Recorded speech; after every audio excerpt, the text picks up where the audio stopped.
ନିଜକୁ ଆଇଏଏସ୍ ର ପରିଚୟ ଦଉଥିଲେ ଲୋକଙ୍କୁ ଚୁନା ଲଗାଉଥିଲେ। ଏ କରିତ କର୍ମା ଯୁବକଙ୍କ ମୁହଁକୁ ଟିକେ ଚିନି ରଖନ୍ତୁ।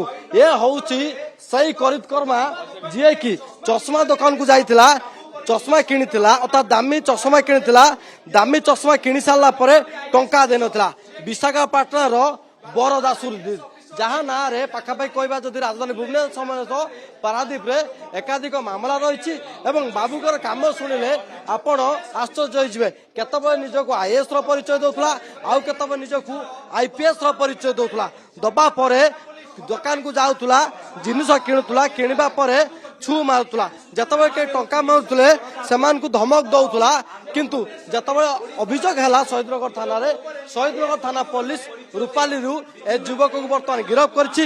ଗିରଫ ପରେ ବର୍ତ୍ତମାନ ଏ ଯୁବକର କଳା ଚିଠା ସାମ୍ନାକୁ ଆସୁଛି।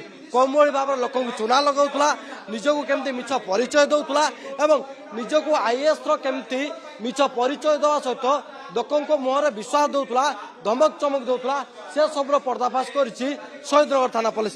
କେବଳ ଏ ଗୋଟିଏ ମାମଲା ନୁହେଁ, ଏ ବାବୁଙ୍କ ନାଁରେ ଯଦି କହିବା ତାହେଲେ ଏକାଧିକ ଅପରାଧିକ ମାମଲା ରହିଛି ଏବଂ ଯେଉଁ ଯଦି କହିବା କେବଳ ଶହୀଦନଗର ଥାନା ନୁହେଁ ଏବଂ କ୍ୟାପିଟାଲଠୁ ନେଇକି ଚନ୍ଦ୍ରଶେଖରପୁର, ପାରାଦୀପ, ତିର୍ତ୍ତୋଲ ଏଇଭଳି ଜାଗାରେ ସବୁ ଜାଗାରେ ବିଭିନ୍ନ ମାମଲା ରହିଛି ଏବଂ ଗିରଫ ପରେ ବାବୁଙ୍କର ସତ ସାମ୍ନାକୁ ଆସିଛି କେମିତି ଲକ୍ଜରି ଜୀବନ ଅତିବାହିତ କରିବା ପାଇଁ ଲୋକଙ୍କୁ ସେ ଚୁନା ଲଗାଉଥିଲେ, ଧମକ ଚମକ ଦଉଥିଲେ। ଭୁବନେଶ୍ୱର କ୍ୟାମେରା ପର୍ସନ ବିଭୁ। Choose excellence.